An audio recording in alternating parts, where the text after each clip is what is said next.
An historic Russia-US nuclear disarmament deal has finally come into force at a high-profile security conference in Munich today. The long-negotiated treaty means Moscow and Washington will cut the number of their warheads to around 1,500 each.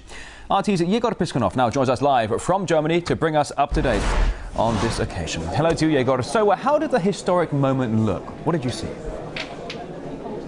Well, it looked quite formal, and it was a formality, just an exchange of these ratification documents or ratification instruments, as they're called. But even according to the Russian foreign minister, even though this was a formal exchange of paper, it was quite a significant event, both for the relations between Moscow and Washington and for global security as well, because it officially puts the new strategic arms reduction treaty between Russia and the United States into force. Now, within 45 days, the two sides will supply each other with full information on the nuclear facilities and nuclear weapons, strategic arms that each side possesses. In 60 days, they will resume inspections on how the reduction of strategic weapons is going. Both sides said that this is a result of long and difficult negotiations. There were obstacles, but they did manage to work as one team and achieve this goal. Previously, Russia's foreign minister Sergei Lavrov spoke at the conference and said that this is a result which could have only been achieved having a unified approach and a similar view on global issues. The START treaty has been agreed on the understanding between Russia and the US that unilateral views on global security lead nowhere. It's clear the basis of strong Russia-US relations in many areas must be equal participation. We are sure START will have a positive effect on global security. Hillary Clinton, the U.S. State Secretary, also said that it was quite symbolic that this exchange of the ratification documents happened in Munich, since Germany was the country divided after the Second World War and during the Cold War era. And now that this exchange of the ratification documents happened here, the two sides, Russia and the United States, have chosen this location to move closer to each other as well. It's quite important that the treaty was ratified by both sides in its initial original version. Nothing was changed, although as ratification went on both sides did have to make some non-binding statements, but they do not affect the actual implementation of this treaty. Just to remind you, it's aimed at reducing the number of strategic arms on each side by over 1/3.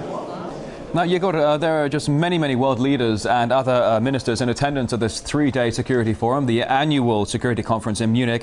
They must be covering a broad range of subjects here. What are some of them?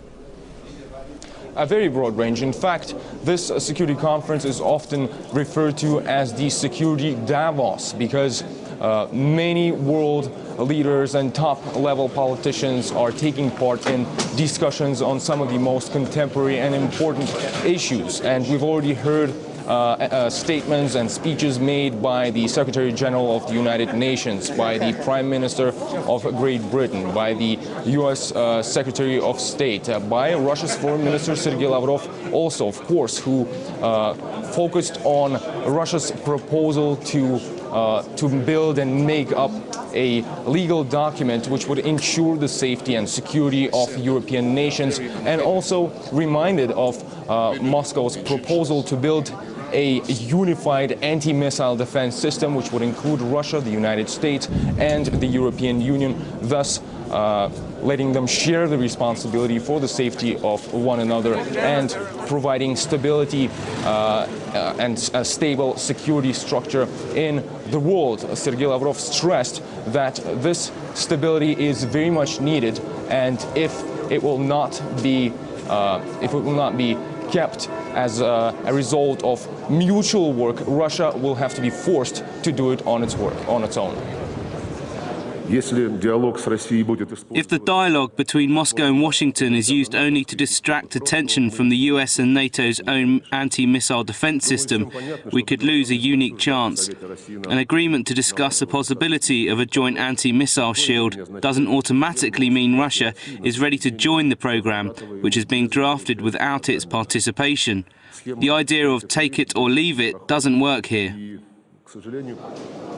The Russian foreign minister also talked about how both the European Security Treaty and this project of the unified anti-missile defense system, they're both essential in order to erase the outdated dividing lines left since the Cold War era and some of the stereotypes left since then as well. But as we found out here at this conference, for some people, old stereotypes are really hard to get rid of. We are proceeding with it because of the threat we face from Iran, not from the Soviet Union. And when you look from the former Soviet Union, many other issues were discussed here as well, of course, like nuclear non-proliferation, meaning Iran's nuclear program, frozen conflicts, the situation in the Middle East, and of course the current crisis in Egypt, with the international community and top-level politicians voicing their views and their concerns on what's happening in the country at the moment. And you go to the conference spreads into Sunday as well, so we'll be checking with you throughout the weekend to see what else they talk about. RT's Igor Piskunov at the annual security summit there in Munich. Thank you.